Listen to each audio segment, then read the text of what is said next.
నమస్తే, welcome to hit TV. Recently మనం చూసుకున్నట్లయితే బ్రాహ్మిన్స్ ని కించపరుస్తూ, అలాగే బ్రాహ్మిన్స్ ని వస్త్రధారణ మీద కూడా కించపరుస్తూ సారయ్య అలాగే రమణ అనే ఇద్దరు వ్యక్తులు ఒక పాట పాడడం జరిగింది. వీటి మీద స్పందించడానికి ఈ రోజు మనతో పాటు కిరణ్ శర్మ గురువు గారు ఉన్నారు. వారు ఎలా తెలియజేస్తారు, దీని మీద ఎలా స్పందిస్తారో చూద్దాం. నమస్తే గురువు గారు. అఖండ ఐశ్వర్యమస్తున్నా. గురుగారు, ఇప్పుడు బ్రాహ్మిన్స్ వస్త్రధారణ మీద, అలాగే వాళ్ళ మాట తీరు మీద, వాళ్ళ మీద పాట పాడుతూ ఇలా చేశారు కదా, వీటి మీద మీరు ఎలా స్పందిస్తారు? ఒకటి నేనేమంటానంటే, ఇప్పుడు ప్రస్తుతానికి మన ఇంటికి వచ్చినటువంటి మీరు, నా ఎదురుకున్నటువంటి కెమెరామెన్ కులం గురించి కానీ మతం గురించి కానీ అడిగి మిమ్మల్ని లోపల రమ్మన్నానా? First priority. అంటే మీరు ఫోన్లో చేశారు, గురుగా నాకు ఒక చిన్న ఇన్ఫర్మేషన్ కావాలి, మీ యొక్క అభిప్రాయం కావాలని అడిగారు. సరే, అప్పుడు నేను వెంటనే మీ కులం ఏంటని అడిగాను. మరి కెమెరామెన్ ఏ కులం కూడా అడిగాను. సరే, ఆయన మాదిగా అయితే నేను రావద్దని చెప్పాను. అంటే ఇక్కడ మారుతున్న కాలం సమాజంతో పాటుగా మనం మారాలి. సో ఒకప్పుడు ఏదో మా తాత ఏదో గొడవ చేసి చెప్పేసి ఇప్పుడు నన్ను వచ్చేసి దండిస్తా అంటే కుదరదుగా, అది కాన్స్టిట్యూషన్ కూడా ఒప్పుకోదు, కోర్టు కూడా ఒప్పుకోదు. ఈ రెండు కూడా ఒప్పుకున్నప్పుడు నేనెందుకు వీళ్ళు చెప్పినటువంటి తప్పుడు మాటలు నేను దాన్ని స్వీకరించాలి? అంటే ఎవరు మాట్లాడలే కదా అంటే అది ఒక రకమైనటువంటి భావోద్వేగాన్ని ప్రకటించే హక్కు మాకు ఉంటుంది. ఆయన పాట రూపంలో చెప్పినప్పుడు నేను ఒక టీవీకి కూడా పాట రూపంలో సమాధానం ఇచ్చాను. అంటే ఊరూరి సారి అయినట్టుగా మాట్లాడాను. అంటే ఒక భావోద్వేగం, అది నాకున్నటువంటి ఒక బలం. అరే నేను ఏది ప్రభుత్వం నుంచి కానీ ఇతరత్ర విషయాల నుంచి నేను అనుభవించట్లేదు, బట్ ఐఎమ్ పేయింగ్ ట్యాక్స్. ఒక బ్రాహ్మణుడిగా నేను బండి కొన్నప్పుడు, ఇల్లు కొన్నప్పుడు, ఏది చేసినా సరే ఒక వస్తువు కొని ట్యాక్స్ కడుతున్నాను. నేను ఏదైనా ఉద్యోగానికి అప్లై చేస్తే తప్పకుండా నేను 100% కడుతున్నాను. బట్ నేను రిజర్వేషన్ లేదుగా, నేను రిజర్వేషన్ అనుభవించట్లేగా. నేనేమి దాని గురించి అవుతాయో నా రిజర్వేషన్ పోతుందని చెప్పేసి నేను దాని గురించి తప్పుగా మాట్లాడలే కదా, నేను ఎప్పుడు కూడా మాట్లాడలేదు. అరే ఓకే రైట్, మా తాతలు ముత్తాతలు ఎవడో తప్పు చేశాడు, రైట్, యాక్సెప్టెడ్, నేను యాక్సెప్టెడ్ అంటున్నది కూడా. But I'm not sure about that. Accepted ఎందుకు? సరే ఏదో పెద్ద పెద్ద వాళ్ళు చెప్పారని చెప్పేసి. కొంతమంది నేను మొన్న చేసినటువంటి ఒక వీడియోకి కింద కామెంట్ ఇచ్చారు, నువ్వు రాజ్యాంగాన్ని అంబేద్కర్ తీసుకొస్తున్నావు, తేనెతుట్టు కలుపుతున్నావు అంటాడు. తేనెతుట్టు కలపడం ఏంటి? ఓపెన్ రాజ్యాంగం బయట ఉంది, పుస్తకంలో ఉంది, చూసుకోవాలి మీరు. బట్ ఈ రాజ్యాంగం రాసింది బిఆర్ అంబేద్కర్ అనే విషయం కాదు. అక్కడ is a drafting committee chairman, రాజ్యాంగ నిర్మాతలు అని ఒక భాగం. కాదంటూ అంటే నువ్వు రాజ్యాంగం దొరుకుతున్నావు, బిఆర్ అంబేద్కర్ జరుపుతున్నావు, నువ్వు తేనెతుట్టు కలుపుతున్నావు. ఒక తేనెతుట్టు అంటే కలపడం నాకు భయమా? దాన్ని కామెంట్స్ చూసిన దాన్ని కూడా నేను దేనికి భయపడేవాడిని కాదు. భయపడితే ఇట్లా తీవి ముందుకు రాను కదా. ఇప్పుడు అలా అని చెప్పేసి నాకు వాక్ స్వాతంత్ర స్వేచ్ఛ నాకు ఉందిగా. ఇప్పుడు ఒకవేళ ఆయన వెంటనే ఆయన పాడిన పాటకి సారీ చెప్తే నేను పాడిన పాటకి సారీ చెప్పేస్తాను. అయ్యో నేను అక్కడ కులం గురించి ప్రస్తావన చేయలేదు, సారయ్యదే కులం రమణదే కులం నేను ప్రస్తావన చేయలేదు. బట్ నువ్వు బాపనోడా వాడికి బలిసి చొక్కా వేసుకోలేదు అనే మాట మాడితే నాకు అహంకారం వస్తుందిగా. పోనీ ఇప్పుడేమన్నా ఈ 2 నెలల నుంచి చొక్కా ఎక్కువ కనబడుతున్నా ఈటీవీ అయినా, గత 10 సంవత్సరాలుగా నా యూట్యూబ్ ఛానల్లో ఇలాగ చొక్కా లేకుండానే వస్త్రదానం చేస్తాను. ఏ పురోహితుడైనా సరే వస్త్రము తీసి చొక్కా ఇప్పి పక్కన పెట్టి పురోహితం చేయాలి. అది వస్త్రం లేకుండా చేయాలి, అది సంప్రదాయం. దట్ ఇస్ రూల్ ఫాలో అవ్వాలి. ఇప్పుడు డ్రాఫ్టింగ్ కమిటీ చైర్మన్ గా ఉన్నటువంటి 7 మందిలో మీకు తెలుసో తెలీదో, డ్రాఫ్టింగ్ కమిటీ చైర్మన్ లో 3 బ్రాహ్మణులు ఉన్నారు. అప్పుడు ఇది కాన్స్టిట్యూషన్ డ్రాఫ్టింగ్ చైర్మన్ గా బీఆర్ ఉన్నప్పుడు 3 బ్రాహ్మణులు ఉన్నారు ఉన్న 7 మందిలో. అంటే మోర్ దెన్ 40% వాళ్ళేగా. అటువంటి బ్రాహ్మణులు ఇతన్ని నిమ్న కులస్తులను మీరు అనుకుంటున్నారు, ఆ వ్యక్తిని చైర్మన్ ఎలా చేస్తారమ్మా? అప్పుడు అంటరానితనం ఉంటే ఎలా చేస్తారు మీరు? ఒకసారి కామన్ సెన్స్ గా ఆలోచించండి. ఇప్పుడు ఓపెన్ సీక్రెట్ చెప్తాను మీకు. నేను డ్రాఫ్టింగ్ కమిటీ 7 మెంబర్స్ దాంట్లో గోపాలకృష్ణ అయ్యర్ గానీ, తర్వాత టీటీ రామకృష్ణ గారు 3 ఉన్నారు వ్యక్తులు దాదాపుగా. నేను పేరు కూడా చెప్పగలుగుతాను మీకు నేను. సో కాబట్టి ఆ 40% గా 3 బాపులు అంటే అదే కదా. కానీ ఇంకో 2 ముస్లింస్ ఉన్నారుగా. మరి దాంట్లో నువ్వు అనుకున్నటువంటి నిమ్న కులస్తుడు మీరు అనుకుంటున్నారు, ఆయన్ని చైర్మన్ చేస్తారమ్మా? బాపురే ఉంటాడు అక్కడ. బాపుడు బలవంతుడు కదా, అంటరాంతరం చేస్తాడు. బాపునోడు నొక్కి పెట్టాడు అంటారు కదా. రెండవది, before partition of Pakistan India partition కాకముందు I think so 390 members 350 members ఉండేవాళ్ళు. ఇది రాజ్యాంగాన్ని రాసిన వాళ్ళందరూ కూడా. దాంట్లో పార్టీషన్ తర్వాత 290 మెంబర్స్ ఉన్నారు. రాజ్యాంగం రాసిన తర్వాత పాకిస్తాన్ సపరేట్ అయిన తర్వాత 290 మెంబర్స్ ఉన్నారు. దాంట్లో మీరు నమ్ముతున్న నెంబరు మోర్ దెన్ 25% బ్రాహ్మణులు ఉన్నారు. దాంట్లో మోర్ దెన్ 25% బ్రాహ్మణ్స్ ఉన్నారు దాంట్లో, మొత్తం దాంట్లో. మరి వాళ్ళే చైర్మన్ అవ్వచ్చు అన్నిటికీ. అంటే ఇక్కడ 76 మంది పైచీలకు మీకు బ్రాహ్మణ్స్ ఉన్నారు 300 కమిటీ మెంబర్లలో. అలాంటిది మరి మిమ్మల్ని ఎందుకు మరి మిగతా కులాల వారిని వాళ్ళు చైర్మన్ గా చేశారు? కొంతమంది ఆలోచించేటువంటి సామాజిక మానవుడు, సమాజంలో ఉన్న మనం కులాలకు అతీతంగా మాడుకున్నాం, అక్కడ ఆయన చైర్మన్ ఎట్లా అయ్యాడు? దీనికి ప్రశ్న సమాధానం చెప్పగలుగుతారా? రెండవది, లాలా లజపతి రాయ్ అలాగే మనకున్నటువంటి పెద్ద పెద్ద వ్యక్తులు బాలగంగాధర్ తిలక్ విడో పెళ్లి చేయమని, అంటే విడో లాంటి చేయొద్దని, మూఢనమ్మకాలు దూరంగా ఉండాలని. అలాగే మనకి కొంతమంది దాంట్లో చాలా మంది తప్పుడు సమాధానం ఇస్తారు. ఆడపిల్లలు పెళ్ళైన మూడు చనిపోతే ముగ్గురితో పాటు దాన్ని పడేసేసి చంపేమని చెప్పేసి. లేదు, వాళ్ళకై వాళ్ళు స్వతంత్రులుగా వెళ్ళి ఆత్మార్పణ చేసుకోవడం అనేది అది ఉందో కాలంలో ఉంది. అది ఇప్పుడు అట్లా లేదనుకుంటా, సమాజం మారిపోయింది, కలియుగంలో నిషేధం, అది లేదు. Okay, right. అలాంటిది నువ్వు ఈ బ్రాహ్మణుని ఎత్తి చూపడానికి కారణం ఏంటి? నా ప్రశ్న అది. నువ్వు నవ సమాజ నిర్మాణం ఉన్నావా? నీ పాట ద్వారా చైతన్యం చేస్తావా? రైట్. అన్ని కులాల వాడిని, అందులో బాపులోని చేయి, మాదిగోని చేయి, గొల్లోని చేయి, చాకులోని చేయి, ఎవడైనా చెయ్యి, ఏ కులంలో చేసేయి. లేదు కులానికి వద్దనుకుంటున్నావా? సనాధర్మాన్ని ఉద్ధరిస్తాను దానికి చేయి. లేదు సనాధర్మం కూడా లేదు నాకు, ముస్లిమ్స్ ఒకటే, క్రిస్టియన్స్ ఒకటే, జైనులు ఒకటే, సిక్కులు ఒకటే అంటావా? అందరి గురించి పాట రాయి. ఇలా ఉందా మనం, ఇలా జాగ్రత్తగా ఉందా, పాట రాయి. నేను అప్రిషియేట్ చేస్తాను, నేను కూడా సపోర్ట్ ఇస్తా. నేను నీతో పాటు వచ్చేస్తే గజ్జి కట్టుకుని నేను కూడా వేగుతా నీతో పాటు వచ్చేసి, అది సిద్ధంగా ఉన్నా కదా నేను. అలాంటిది నువ్వు బాపునోడు పొట్ట మీద, బాపునోడు జంధ్యం మీద, అంటే నీకు జంధ్యం అంటే భయం, నీకు జంధ్యం అంటే భయం, నీకు అంటే నీకు భయం కాబట్టే నువ్వు ఎగిరి పడుతున్నావు, తాటాకు మీద చప్పుడులాగా నువ్వు ఎగిరి పడుతున్నావు. దానికోసం మేము సమాధానం చెప్పకపోతే కష్టం కదా. కాబట్టి నా కులాన్ని ప్రస్తావన చేస్తే ఎవరికైనా ఒక బాధ ఉంటుంది. కులం అనేది నా తల్లి లాంటిది. నా తల్లి మాట్లాడితే ఎవడైనా ఒకడు, నలుగురు కొడుకులో ఒకడు బయట రాకపోవచ్చు, బట్ నలుగురు కొడుకు నేను ఒకటి వచ్చాను బయటికి, నేను మాట్లాడతాను తప్పకుండా. ఇప్పుడు నువ్వు పాటకి పాడినందుకు తప్పు చెప్పు, నేను ఏ పాట పాడినందుకు నిన్నేదైనా మాట పొరపాటు నన్ను ఉంటే మాత్రం దాన్ని ఏ సమాధానం చెప్తే క్షమాపణ అడుగుతాను. బహిరంగంగా హిట్ ది ద్వారా కానీ ఇతర టీవీ ఛానల్ ద్వారా నేను కూడా క్షమాపణ అడుగుతాను గ్యారంటీగా. నువ్వు క్షమాపణ అడగలేదు, నేను ఇలా క్షమాపణ అడగకుండా అలాగే ఉంటాను, నీ గురించి నేను మాట్లాడుతూనే ఉంటాను. ఇంకొకటి, నీ కులం గురించి నేను ప్రస్తావించాలా ఎప్పుడు కూడా, నేను మనిషిగానే చూస్తున్నాను నేను, అది మానవతావాదం అంటే. రెండవది, మీరు నేనేమంటానంటే, ఇప్పుడు మన రాజ్యాంగ నిర్మాణంలో ఉన్నటువంటి ఎవరైనా సరే పెద్దవాళ్ళు చెప్పిందంటే, రిజర్వేషన్ ని అనుభవించి ప్రయోజకులైన తర్వాత దాన్ని వదిలేయాలి, అది చెప్పబడింది. దాన్ని మీరు పాటిస్తున్నారా? నిజమైనటువంటి నాస్తికవాదులు సమసమాజ నిర్మాణం కోసం పాటుపడుతుంటే మీరు రిజర్వేషన్ ని ఇంకా ఎందుకు అనుభవిస్తున్నారు? ఇది నా ప్రశ్న. నా కులం గురించి మాట్లాడు, but I'm not in reservation category, but with knowledge నేను నా కూతుర్ని, నా పిల్లల్ని డెవలప్ చేసుకుంటున్నాను నాలెడ్జ్ తోనే చదువులో.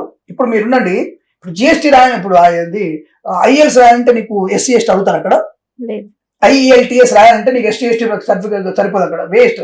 పక్కన నువ్వు ముందు డబ్బులు కట్టు, ఎగ్జామ్ రాయి, టాలెంట్ ఉంటే పాస్ అవ్వు, పర్సెంటేజ్ వచ్చిందా, ఎన్ని బ్యాంక్స్ వచ్చాయి, లైక్ నేను గో వెళ్ళొచ్చు పెద్ద కాలేజ్కి. జిఆర్ఈ రాయి, రిజర్వేషన్ ఉందా? ఎవరు చెప్పాడు మీ రిజర్వేషన్ ఉందని? ఎక్కడుందమ్మా? అది టాలెంట్, అది నాలెడ్జ్ మాత్రమే. దాన్ని ఎంతమంది ప్రూవ్ చేసుకుంటున్నారు?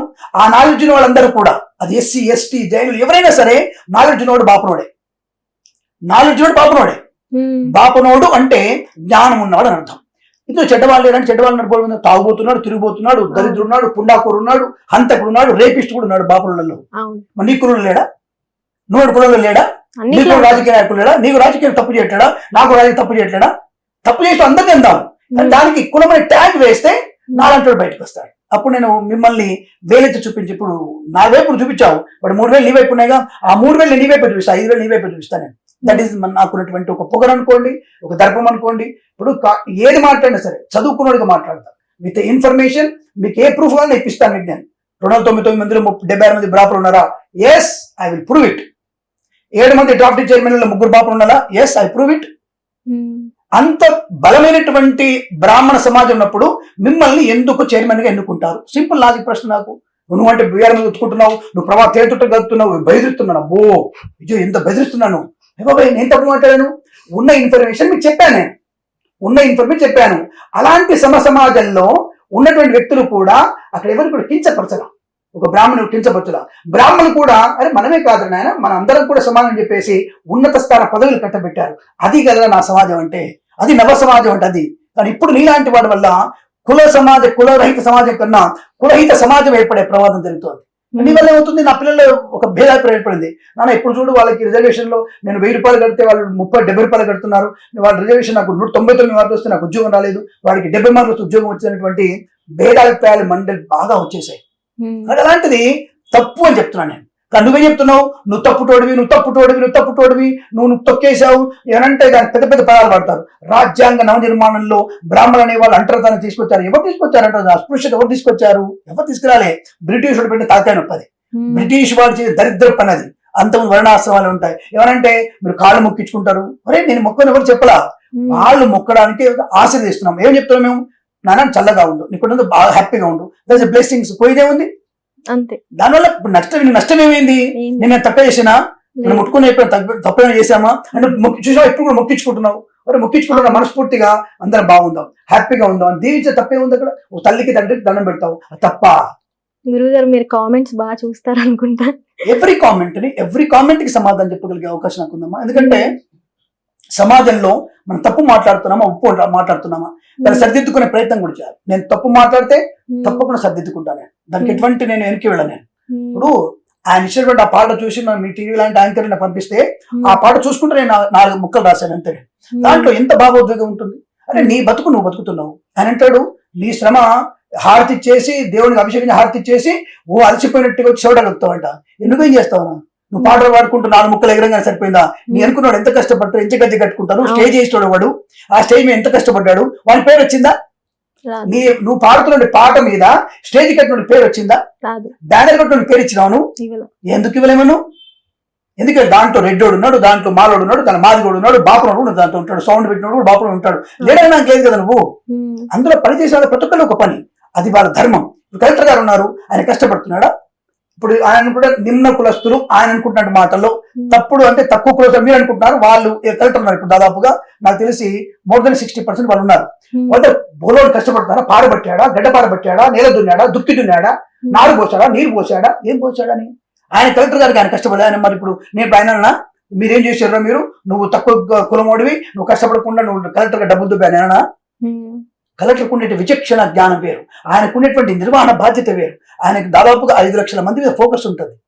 ఆయన మెదడు చాలా చురుగ్గా పనిచేస్తుంది. ఆయన విజ్ఞత, అది ఎవరిని ఎక్కడ నియమించాలి, ఎవరితో ఏ పని చేయాలి ఆయన తెలుస్తుంది. అక్కడ బాపునోడా, మాదిగోడా, డక్కల, చుక్కల, లాకల ఏది అడగం అక్కడ.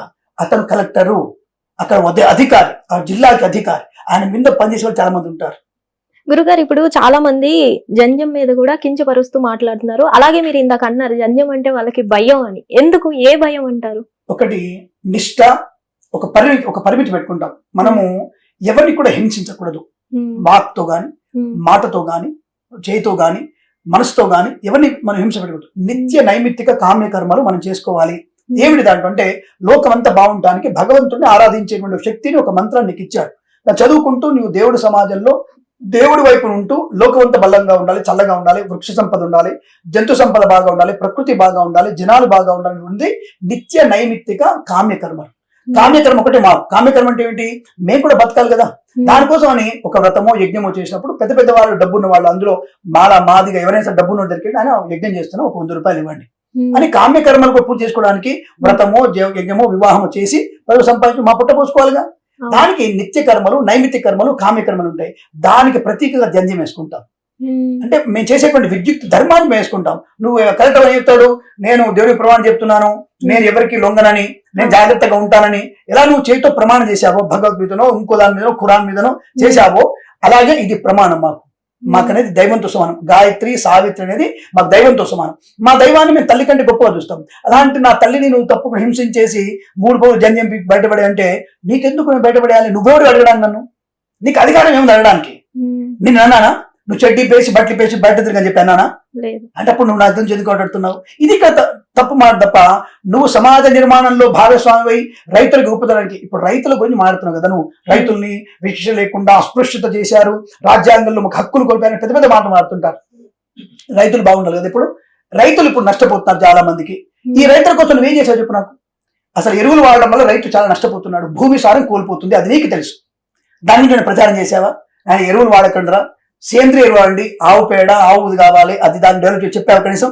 అది లేదు, అబ్బదొద్దు మనకొద్దు, కాంట్రవర్సీ మాట్లాడదాం, ఒక రాయిద్దాం, అది మన మీద పెళ్ళిన తర్వాత మనం చూసుకుని ఎంజాయ్ చేద్దాం మనం అనేటువంటి సమాజంలో మీరున్నారు. కాబట్టి రమణకు కానీ సారయ్య కానీ ఒకటే మాట ఏంటంటే తప్పుడు మాట్లాడండి. సమాజ హితం కోసం అందరినీ సమానంగా చూడండి, సమానంగా మీరు డెవలప్ చేయండి, అప్పుడు మేము అభిషేకం. కానీ ఒక బాపుల మీద పడి ఏడ్చేటువంటి మీకు తగిన బుద్ధి మనకు చెప్పాల్సి వస్తుంది. దానికి భయపడేటువంటి రోజులు ఎప్పుడో పోయినాయి. పప్పన్నంతో పాటుగా ఎర్రకారం ఆవకాయ తినేటువంటి స్థాయి మాకు ఉంది. కాబట్టి ఒకసారి ఆవకాయ తింటే మాకు కూడా మంట రేగుతుంది. కాబట్టి దానివల్ల కొద్దిగా ప్రమాదం. అంటే ప్రమాదం అంటే సార్ బెదిరిస్తున్నారా, ఆయన కొడతారా అంటున్నాం. అలా కొట్టాల్సిన అక్కర్లేదు, కొట్టేవాడు భగవంతుడు. అదే కదా నిత్య నైమిత్తికం అంటదే, ఈ జంధ్యం అంటే అదే. వద్దు, భగవంతుడు చూసుకుంటాడు. భగవంతుడు పూజిస్తాం మేము. నీకు ఎటువంటి పాపం కలగాలో ఆ పాపం కూడా పోవడానికి పూజిస్తాం. నిజంగా చెప్పాలంటే అసలు అటువంటి పాపం కలగడానికి నీకు పూజ చేస్తాం మేము. కాబట్టి నీ కర్మ ఫలితం అనుభవిస్తావు గ్యారెంటీగా. దానికి కొంతమంది మంచి ఉంటారమ్మా. ఇప్పుడు మనకి మీ నమ్ముతాడు మరో అనవసర విషయం కాదు కానీ అవసరం ఇది. ఇప్పుడు బెంగళూరు నుంచి ఒకడు వస్తాడు, ఒక ముస్లిం, డైరెక్ట్ గా జూబ్లీస్ పెద్దమ్మ గుడికి వస్తాడు, ఏదో పెద్దమ్మ గుడికి వస్తాడు, దాన్ని ఉచ్చబోస్తాడు, దాన్ని కొడతాడు, కొడతాడు, వెంటనే వాడికి సర్టిఫికెట్ ఉంటుంది. పిచ్చోడు, అమాయకుడు. మళ్ళీ వెంటనే వాడు సికింద్రాబాద్ అమ్మవారి గుడికి వెళ్తాడు, అక్కడ అమ్మవారిని ఉచ్చబోస్తాడు, ఇరగొడతాడు, చంపేస్తాడు, అది అమ్మవారి విగ్రహం ఇరగొడతాడు, వాడికి సర్టిఫికెట్ ఎంబడే వస్తాడు. పాపం పిచ్చోడు, అమాయకుడు. బెంగళూరు నుంచి ఇక్కడికే వస్తారు వాళ్ళు, బొంబాయి నుంచి అక్కడి నుంచి ఇక్కడికే వస్తారు వాళ్ళు, బెంగాల్ నుంచి ఇక్కడికే వస్తారు వాళ్ళు. వచ్చి కేవలం వాళ్ళు మసీదులకు వెళ్ళరు, చర్చిలకు వెళ్ళరు, సిక్కుల గుళ్ళకి వెళ్ళరు, కేవలం సనాధర్మం గుళ్ళకి చేసి వీళ్ళకి గొట్టి చేస్తారు. అంటే కేవలం వాళ్ళకి పిచ్చి ఎలా ఉంటుంది అంటే, పిచ్చి అనొద్దు కదా, సారీ, మానసిక వికలాంగులు. ఆ మానసిక వికలాంగులు కేవలం సనాధర్మాల విగ్రహాలు మాత్రమే తుంచేస్తారు. అదే అటువంటి మానసిక పిచ్చి ఉంది వాళ్ళకి. దానికి కోర్టు దానికి అప్పీల్ చేసి ఒక పిచ్చోడిని అప్పీల్ చేసి బయటకు పంపించేయండి. ఇలాంటి పిచ్చోళ్ళు చాలా మంది అయిపోయి ఇప్పుడు మన స్వధర్మంలోనే పిచ్చోళ్ళు పెరిగిపోయారు. ఇప్పుడు నేను ఏ కేటగిరీ తీసుకోవాలి? నేను విజ్ఞానవంతుడు అనుకోవాలా, పిచ్చివాడు అనుకోవాలి? నేనేం చేస్తున్నా అంటే, మానసిక వికలాంగుడు నువ్వు, నీ కోసం దేవుడు దండం పెట్టుకున్నా, స్వామి ఈ రోజు తప్పకుండా రమణ కానీ సారే కానీ అటువంటి సమాజం, అంటే సనాధర్మాన్ని నాశనం చేసే నాస్తిక సమాజంలో వాళ్ళకి మంచి బుద్ధిని కలిగించు, వాళ్ళకి జన విజ్ఞానంలో మంచి ఉన్నత స్థాయి ప్రయోజనం కలుగుతాని మీ ప్రేక్షకుల ముందుగా నేను వారిని ప్రార్థన చేస్తున్నాను, వారిని పూజిస్తాను కూడా. శ్రీ మహాలక్ష్మిని పూజిస్తున్నాను, నేను రాముని పూజిస్తున్నాను, నేను వారికి మంచి బుద్ధిని ప్రసాదిస్తాను అని చెప్పేసి. గురువు గారు, ఇందాక మీరు అన్నారు కదా, హిందూ అయినా బ్రాహ్మణ్ అయినా సరే, క్రిస్టియన్ అయినా ఎవరైనా సరే తప్పులు చేస్తూ ఉంటారు, తప్పులు చేయకుండా ఉండరు అని. సో ఒక తప్పు చేసినందుకు మొత్తం ఎంటైర్ వాళ్ళ క్యాస్ట్ ని అనడం కరెక్ట్ అంటారా? అదే చెప్తుంది, అందుకే ఎంత ఉక్రోషం పెరిగింది, అందుకే కదా. ఇప్పుడు టెర్రరిస్ట్ ఇది చేశాడంటే ఆ ముస్లిం వాళ్ళందరూ టెర్రరిస్టులే, ఒక బ్రాహ్మణ్ ఇలా చేశాడంటే ఆ బ్రాహ్మిన్స్ అందరూ ఇంతే అని ఇలా అనడం కరెక్టే అంటారు. ఒకటి ఏంటంటే, ముస్లింస్ టెర్రరిస్ట్లా అనే విషయాన్ని చూసుకుంటే దొరికిన ప్రతి ఒక్కడు ముస్లిమే ఉన్నాడు. టెర్రరిస్ట్ ఉన్నటువంటి ప్రతి వాడు ముస్లింగానే ఉన్నాడు. దాన్ని తీసుకొని మళ్ళీ బాబుని గంటగట్టకండి, మీదో కాంట్రవర్సీ. ఎందుకంటే ఒక చెడ్డవాడితో పోల్చడం నేను కూడా యాక్సెప్ట్ చేయండి. ఇప్పుడు దొరికినటువంటి వ్యక్తులు చెడ్డ పనులు చేసిన వాళ్ళందరూ కూడా దాదాపు ముస్లింసే ఉన్నారు. దాని హిందూ లేరని చెప్పట్లే, బట్ దొరికిన వాళ్ళందరూ మాక్సిమం ఈ మధ్యనటువంటి బాంబ్ బ్లాస్టింగ్లతో సహా మొత్తం కూడా పుల్వామా దాడి సహా ముస్లింస్ చెడ్డవాళ్ళు కనబడుతున్నారు. కాబట్టి ప్రతి ముస్లింని అవతల అనడానికి అవకాశం ఉంది. కానీ ఏ బాపునోడు నేను తప్పుగా మాట్లాడు ఈ సమాజంలో ఇప్పుడున్నటువంటి 1970, 1980 తర్వాత అస్పృశ్యత ఎక్కడ కనిపించింది నీకు? నా ఇంట్లో కనిపించిందా? పొన్న బ్రాహ్మణ సమాజంలో కనిపించిందా? వాళ్ళ పెళ్లి కోసం భట్టి విక్రమార్క ఎవరు? ఇప్పుడు తెలంగాణ డిప్యూటీ సీఎం ఎవరు? ఏ కులం వాళ్ళు? ఆయనకి వెళ్ళి మేము కలశం పట్టి పూజ చేసాం, ఆయనకి ఆయన ఇంట్లో మేము పూజలు చేసాం. మేము ఎంతమంది 100 మంది బ్రాహ్మణులతో అంటే పూజ జరిగింది. రేవంత్ రెడ్డి ఏం బాపనోడా? ఆయన ఇంట్లో ఆశీర్వాదం జరగట్లేదా? రెండు సింపుల్. ఎందుకండి ఇప్పుడు కాంట్రవర్సీ బాగా వస్తుంది మీకు. మొన్నటికి మొన్న మనం గౌరవనీయ ముఖ్యమంత్రి రేవంత్ రెడ్డి గారు మన విజయశేఖర భారత స్వామి గారు వచ్చినప్పుడు ఒక వస్త్రధారణతో కనబడ్డారు. మీకు చొక్కా లేకుండా, ప్యాంట్ లేకుండా, లుంగి కట్టుకొని కండు వేసుకొని వెళ్ళాలి అక్కడికి. అది పద్ధతి, అంతే పద్ధతి. అది అలా వెళ్ళారు కదా. ఇప్పుడు దాని గురించి ఏమంటాడు ఇప్పుడు సారయ్య? ఇప్పుడు మాట్లాడదాం. ఇప్పుడు రేవంత్ రెడ్డి గురించి ఒక పాట పాడు సారయ్య. ఓ రెడ్డివాడ నువ్వేందిరో, నువ్వు గడ్డ కంచె వేసుకున్నావు, నువ్వు గడ్డ లుంగి కట్టుకున్నావు ఎందురో అని అడుగు. ఒక పాట పాడు చూస్తా నేను. ఊరుకుంటారా? ఇప్పుడున్నటువంటి ప్రభుత్వం ఊరుకుంటుందా? ఊరుకోరు. అంటే ఒక సంప్రదాయం, ఒక వ్యక్తి దగ్గర వెళ్ళడానికి ఒక రూల్స్ ఉంటాయి. ఒక వ్యక్తి ఒక దాని ఏంటంటే ప్రోటోకాల్ ఉంటుంది. ఆ ప్రోటోకాల్ ఫాలో అవ్వాల్సిందే. ఆఫ్టర్ నువ్వు పెట్టుకున్నటువంటి ఉద్యోగానికి, నువ్వు పెట్టుకున్నటువంటి ముఖ్యమంత్రి పదవికి, రాష్ట్రపతి పదవికి, బీసీ ప్రధానమంత్రి పదవికి ప్రోటోకాల్ ఉంటే సనాతన ధర్మంలో ప్రోటోకాల్ ఇది. That is called jandhyam. It's a protocol. ఇది మ్యాండేటరీ. ఇది నీలాంటి వాళ్ళు కొన్ని 100 మంది, 1,00,000 మంది చెప్పినా ఇది ఎవడు కూడా ఒప్పుకో, అది జరుగుతూనే ఉంటుంది. ఇట్లాంటి వాళ్ళు ఒక 70-80 ఏళ్ళ నుంచి అరుస్తూనే ఉన్నారు. బ్రిటిష్ వాళ్ళు పెట్టినటువంటి మంట అది పొగలాగా పెరుగుతూనే, అప్పుడప్పుడు అది నివురుగా నిప్పులాగా బయటకు వస్తుంటుంది. మళ్ళీ మా అలాంటి వాళ్ళు చల్లారుతూనే ఉంటారు, అది జరుగుతూనే ఉంటుంది. దాని గురించి పెద్దగా డిస్కషన్స్ అక్కర్లేదు. ఇప్పుడు సారయ్య గారు మీకు ముందే ఏమైనా తెలుసా, లేదంటే ఈ సాంగ్ వల్లే మీకు తెలిసిందా? సారయ్య గారు నాకేం తెలుస్తామా, నేను ఆయుధులు ఆయన ఆయుధులు. మరి ఎందువల్ల సారయ్య ఇలా పాడారంటారు? ఎవరైనా వెనకుండి చేశారంటారు? ఒకటి గుర్తుపెట్టుకోండి, ఆ మనిషికి ఏ పని చేత కాకపోవచ్చు, అరే సమాజంలో నాకు ఏ పని దొరకలేని భావన కావచ్చు. అంటే ఇందాక అన్నాం కదా, మానసిక వికలాంగులు ఉన్నాం కదా. ఇక ఇతను కూడా నాకేం సంపాదన రావట్లే, ఒక బాబు నేనే ఉన్నాను, నా కారు మంచి కారు, నేను కారు వెళ్తూ ఆయన చూసింటాడు రోడ్డు మీద, బైక్ మీద పోతూ, నీ అమ్మాయి బాబు నా కొడుకునికి ఇంత పెద్ద కారు ఉంది, నేను ఇంత కష్టపడుతున్నా, రిజర్వేషన్ కేటగిరీలో నాకు ఇది రాలేదన్నటువంటి భావన కలిగిందేమో, లేదా వాళ్ళ పిల్లలకి రిజర్వేషన్ సరిగ్గా సీట్ రాలేదేమో, ఆయన భార్యకి రిజర్వేషన్ కేటగిరీ ఉద్యోగం రాలేదేమో, మేబీ. కానీ ఆ ఉక్రోషం ఉండవచ్చును. లేదా ఆయన సమాజం, ఏ సమాజం చూసాడు? ఆయన వయసు ఎంత? నాకు తెలిసి 30-40 ఏళ్ళు ఉంటాయి అనుకుంటా. ఏ సమాజం చూసావు నువ్వు? నా వయసు 55 ఏళ్ళు. నేను నా తాతను అడిగాను విషయం, తాతయ్య మీరు ఎప్పుడన్నా ఈ మాల పక్కన పెట్టారంటే ఎవరు లేదా అంటే అందరు పని చేశారు అని చెప్పాడు. మా తాతయ్య నుంచి మాకు అలవాటు లేదు. మడి ఉంది, మడిని కారణానికి నీకు అధికారం లేదు. ఈవెన్ దో ప్రధానమంత్రి వస్తే కూడా నా మడికి వస్తే నేను పక్కనే పెడతా, దూరం నుంచి ఏం కావాలి మీకు, నీకేం కావాలి అంతే. నువ్వు ప్రాణం అయితే నువ్వు దేశానికి, నా ఇంటి కాదు కదా, నా మడి ఆచరణ కాదు కదా, నా సొంతానికి నువ్వు ప్రధానమంత్రి కాదు కదా, నువ్వు దూరం ఉండే ఏం కావాలి మీకు, దూరంగానే పెట్టండి. పళ్ళు తెచ్చావు కింద పెట్టు, తీసుకుంటాను, నీళ్ళు తీసుకుంటాను. నా మడి ఆచరణ నా ధర్మం, అది నా విద్యుత్ ధర్మం. అది నేను నా కూతుర్ని, నా తండ్రిని, నా భార్యని ఎవరు కూడా మడి కట్టుకుని దగ్గర రానివ్వను. అలాంటి బయట ఎందుకు రాణిస్తున్నాయా నేను, అది నా విద్యుత్ ధర్మం, నా ప్రోటోకాల్. అది ఆయన దేవుడికి అలాగే సేవ చేసుకోవాలి. దాన్ని నాకు ఒంటి మీద బట్టలు ఉండకపోయినా నడ్డంగా చేశాను. ఏమైనా పూజ, ఏమైనా భూతపేత ప్రచార పూజలు చేస్తున్నానా, రోజు చొక్కా వేసుకుని ధోతి కట్టుకుని కండో తక్కువ చేస్తున్నా కదా, నా శరీరం నీకు ఏం కనపడింది, నా బాల పుట్ట నీకెందుకు, నా పుట్ట ముందు నీకు వెనక ఎక్కువ ఉంటుంది, నీకు సీట్ ఎక్కువ ఉంటుంది, వెనక నాకు ముందు పుట్ట ఉంటుంది, నీకు ఎందుకు నా దానివల్ల, నా తిండి మీద నీకు దృష్టి ఎందుకు, ఆలోచన చేయండి. కాబట్టి ఇటువంటివి సమాజంలో నవ సమాజ నిర్మాణానికి నేను పాటుపడితే పాట రూపకంగా మంచిదే. జనాన్ని లాలా జయబేర చేసింది అదే, బాలగంతులు చేసింది అదే, వాళ్ళందరూ బ్రాహ్మణులే, వాళ్ళందరూ దాన్ని ఎవరు మేము కాదని లేదే. సో కాబట్టి సమాజ నిర్మాణంలో నువ్వు భాగస్వామితో మంచిదే, కానీ నాస్తికుడిగా ఉన్నప్పుడు అన్ని మతాల గురించి, తప్పుడు చేసే వ్యక్తుల గురించి మాట్లాడవచ్చు. కానీ సనాధర్మంలో బ్రాహ్మణులు మాత్రమే తీసుకుంటే నువ్వు బ్రాహ్మణ ద్వేషమే అవుతావు, నువ్వు సమాజానికి హితం ఎట్లవుతావు, ఆలోచించండి. సో ఇది నిజమా కాదా అనేది ప్రేక్షకులు కామెంట్ ద్వారా చెప్పాలి. నాకు కింద వచ్చేసి బాపు మళ్ళీ డైలాగులు చూస్తూనే ఉంటా, ఆ బాపురం ఎట్లయింది, రిజర్వేషన్ బాపురంలో పెట్టారు. ఫ్రమ్ ద బిగినింగ్ రాజ్యాంగం రాసిన తర్వాత బ్రాహ్మణుడికి రిజర్వేషన్ ఉందని ప్రూవ్ చేస్తే నేను ఎవరు సరే ఇప్పుడు మీ టీచర్ చెప్తున్నా సగం గుండి చేసుకుని వాళ్ళ ఇంటి ముందు నిలబడతాను. నేను రాజ్యాంగం తర్వాత బ్రాహ్మణ రిజర్వేషన్ పొందారంటే మీకు ఇప్పుడు మన హిట్ టీవీ ఛానల్ ద్వారా చెప్తున్నా, నేను సగం గుండి చేసుకొని నేను అక్కడ నిలబడతా, నాకు ప్రూవ్ చేయాలి, దాన్ని రాజ్యాంగం ప్రూవ్ చేయాలి నాకు. ఇప్పుడు బాగా రిజర్వేషన్ తీసుకోండి, ఫస్ట్ బ్రాహ్మణులు రిజర్వేషన్ తీసుకుని తొక్కి పెట్టారు. ఎక్కడ తొక్కి పెట్టారు మిమ్మల్ని, ఎక్కడ తొక్కి పెట్టారు? సాఫ్ట్వేర్లో వచ్చారా, హార్డ్వేర్లోకి వచ్చారా, మిమ్మల్ని ఇబ్బంది పెట్టారా, పోనీ మీ కాంపిటీషన్ రిజర్వేషన్ తీసేసుకున్నారా, లేదే. రిజర్వేషన్ రాకున్నా without reservation we are stand by there, without reservation, without support, without government support we are stand by the best ranks, top ranks. Yes, గర్వంగా చెప్తాను నేను. నా కూతురు దానికి ఉదాహరణ, నా కూతురు she is the best ranker, she is the best scorer in the intermediate. అరే అంతకంటే గొప్ప చెప్పుడు నేను ఒక్కడే ఎవరిదో అవసరం లేదు, నాదే ప్రూవ్ చేస్తాను నేను. బట్ మై మైసెస్ గ్రాడ్యుయేట్, నా భార్య ఫస్ట్ ర్యాంక్ తను, నేను ఎంఏ ఆస్ట్రాలజీ, ఎంఏ సాంస్క్రిట్, నేను టాప్ చదువుకున్నాను నేను కూడా. అరే దానికి గర్వం ఉంటుంది పురోహితుడిని. నా ఇంటికి నాలో తప్పులు లేవని చెప్పట్లా, నేను తప్పు చేసి ఉండొచ్చు, చిన్నప్పుడు ఆ తప్పు చేసి ఉండొచ్చు, తప్పు చేసి ఉండొచ్చు, చేయలేని చెప్పట్లా. కానీ ఒక స్థాయిలోకి వచ్చిన తర్వాత ఒక విధి విధానంలో ఉన్నాం మేము. దాన్ని తప్పడానికి నువ్వు ఎవరివి, నీకేం అధికారం ఉంది? నిన్న అంటే నన్ను అనలే, బాపనోడ నీ పొట్ట నీ జంజం అన్నప్పుడు దాంట్లో నేనున్నాను కాబట్టి నేను మాట్లాడుతున్నాను. లేదు నాకు అంత ఆవేశం రాదుగా. గురుగారు, ఇప్పుడు మీరు కామెంట్స్ చాలా మొత్తంలో ఫాలో అవుతారు, అర్థమవుతుంది. అందులో ఇంకో కామెంట్ కూడా మీరు చూసే ఉండాలి మేబీ. బ్రాహ్మణులకి రిజిస్ట్రేషన్ ఇవ్వకపోతే ఆ హోమాలు, ఆ పూజలు అని చెప్పైనా సరే వాళ్ళు సంపాదించుకుంటారు అని చాలా మంది అంటున్నారు. వీటి మీద ఎలా అంటారు? అదేంటారు కదా, ఇప్పుడు సమాజంలో తప్పుడు వ్యక్తులు లేరని చెప్పట్లేదు, నేను ఫస్టే చెప్పాను. తప్పుడు వ్యక్తులు లేరు అంటే అలా భయపెట్టి, నికృష్టుడే వాడు బాపుడు ఎందుకు అవుతాడు? అలా తప్పుడు మార్గంలో భయపెట్టి పూజలు చేసి నువ్వు పితృదోషాలని చెప్పి నేను కూడా చెప్తాను పితృదోషాలని. నేను దాన్ని అయితే పితృదోషం ఉంది, నాసికాత్రయంబకము గోకర్ణ విలాసం అవసరం లేదు, ఇంట్లో కూడా చేసుకోవచ్చు.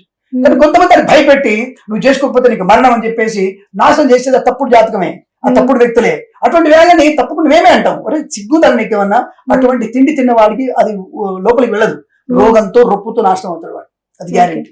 ఓకే, సారయ్య గారి మీద మీరు కూడా ఒక పాట పాడడం జరిగింది, అదొక 2 words మాకు వినిపిస్తారా? ఒకటే విషయం చూడండి, జంధ్యమంటే భయం ఏందిరో, బాణ పొట్ట మీద నువ్వు నన్ను అంటే బాణ పొట్ట మీద పాట పాడాడు. నా పొట్ట మీద, నా పొట్టు మీద నీకు దృష్టి ఎందుకురా, నా పొట్ట మీద నా బొట్టు మీద నీ దృష్టి ఏంది అనే విషయాన్ని గమనించుకోవాలి. రెండోది అంటే ఒకటి అసూగా వచ్చింది ఆ కవిత్వం, కానీ నా బాణ పొట్ట మీద నీకు దృష్టి ఏందిరో, నా జంధ్యం అంటే నీకు భయం ఎందుకురో, జంధమంటే జ్ఞానమంటిరో, ఆ జంధ్యమేర నీకు ఉరితాడా. ఇదే పాట లేదు అంటే నీకు నా జంధ్యం ఉరితాడా కనిపిస్తుంది నీకేమన్నా, నా జంధ్యం నాది కదా అది. కాబట్టి తన అసుకవిత్వంగా చాలా వచ్చాయి. అంటే నేనంటానంటే పాట రాయడం అనేది పెద్ద సమస్య కాదమ్మా, చదువుకున్న వాడికి ఈజీగా వస్తుంది, అందులో సంస్కృతం చదువుకున్న వాడికి ఇంకా ఈజీగా వస్తుంది, జ్ఞానం ఉన్న వాడికి ఇంకా పదాలు దొరుకుతాయి మాకు, రకరకాల పదాలు దొరుకుతాయి మాకు, అసలు మీరు ఊహించిన పదాలు దొరుకుతాయి మనకు. నువ్వేదో పైన జానపదాలు పాడావు, నేను జ్ఞానపదాలు వాడగలుగుతాను. ఇదే తేడా, జానపదం జ్ఞానపదం 2 వేరు ఉంటాయి. కాబట్టి అంటే నేను ఎవరిని తప్పుగా నేను ఆయన్ని తప్పుగా మాట్లాడలేదు. నా కులం గురించి ప్రస్తావన వస్తే నీ మీద, నీ కుటుంబం మీద కూడా పాట పాడగలిగిస్తాం అది నాకుంది. నేను కులం అడిగాను, కొన్ని లైవ్ డిబేట్ లో కులం అడిగితే నాకే కులం లేదు, మరి నీకే కులం లేకపోతే బ్రాహ్మణ కులం తిట్టావు నువ్వు, నీకే కులం లేదన్నావు, అప్రిషియేట్, ఐఎమ్ సాల్యూట్, రమణకి సాల్యూటే, సారాయికి సాల్యూటే. ఏ కులం లేదన్నావు, హ్యాపీ, నాస్తికుడి వెరీ హ్యాపీ, నో ప్రాబ్లం. మరి ఏంటంటే నువ్వు కులం లేనివాడివి బాపన కులం గురించి ఎందుకు తప్పు మాట్లాడుతున్నావు? నువ్వు అధికారం నీకెక్కడిది? ఈ ప్రశ్న సమాధానం చెప్పరు. నువ్వు తుట్టని కలుపుతున్నావు, రాజ్యాంగం మాట్లాడుతున్నావు. బట్ ఐ నో దట్, నేను చదువుకున్న వాడిని కాబట్టి నాకు రాజ్యాంగం తెలుసు. నేను మీరు వచ్చే ముందు కూడా మా ఎడిటర్ని అడుగుతున్నాను, మా మేకని అడుగుతున్నాను, ఇది ఏంటి కరెక్ట్ ఇన్ఫర్మేషన్ అంటే, ఇప్పుడు మీతో మాట్లాడిన మాట కరెక్ట్ ఇన్ఫర్మేషన్ తీసుకున్నాను, ప్రెజెంట్ తీసుకున్నాను నేను. 299 మెంబర్స్ ఎవరు, డ్రాఫ్టింగ్ కమిటీ చైర్మన్ ఎవరు, ఇప్పుడు 5 నిమిషాల ముందు తీసుకున్నాను రిపోర్ట్. నేను ఉట్టిగా మాట్లాడకూడదు, నీలాగా టక్కున మాట్లాడకూడదు. అసుకవిత్వంలో నాకు పదాలు వస్తాయి. అంటే పాట పాడడం వల్ల కొంతమందికి ఎందుకు వాడేదో పెండ తినని చెప్పేసి మనం పెండ తింటామా అన్నటువంటి భావనతో నా వాళ్ళు అన్నారు కాబట్టి దాని గురించి ఎక్కువ ప్రస్తావన చేయట్లంతే విషయం. గతంలో కూడా ఇలా చాలా బ్రాహ్మిన్స్ మీద జరిగినా సరే మీరు రెస్పాండ్ అవుతున్నా ఇంకా కంటిన్యూ అవుతూనే ఉన్నాయి కదా, ఇవి అసలు ఆగే ఛాన్సెస్ ఉన్నాయంటారా? ఇలాంటివి ఆగదు, ఇది ఆగే అవకాశం లేదు. నివురుగప్పిన నిప్పిది అంటే ఇప్పుడు ఒకడు, రేపు ఇంకొకడు. ఒక 2 ఏళ్ల క్రితం ఒకడు బైరి అనేటువంటి ఒక వ్యక్తి బయటకు వచ్చి ఆయన మాట్లాడడం, ఆయన అయిపోయిన తర్వాత ఇంకొక మనకి గోగినేని సంథింగ్ ఆయన వచ్చి మాట్లాడడం, సనాత్ దేవుళ్ళే మాట్లాడతారు వాళ్ళు, ఇంకా వేరే మాట్లాడు. నేనేంటాను మొన్న ఒక పద్యంలో కూడా ఇప్పుడు ముస్లిమ్స్ చుల్లు టోపీ పెట్టుకున్నటువంటి చుల్లు టోపీలు ఉంటాయి వాళ్ళకి, దాన్ని ఒక పాట పాడమని చెప్పండి చూద్దాం. మాట్లాడగలుగుతాడా?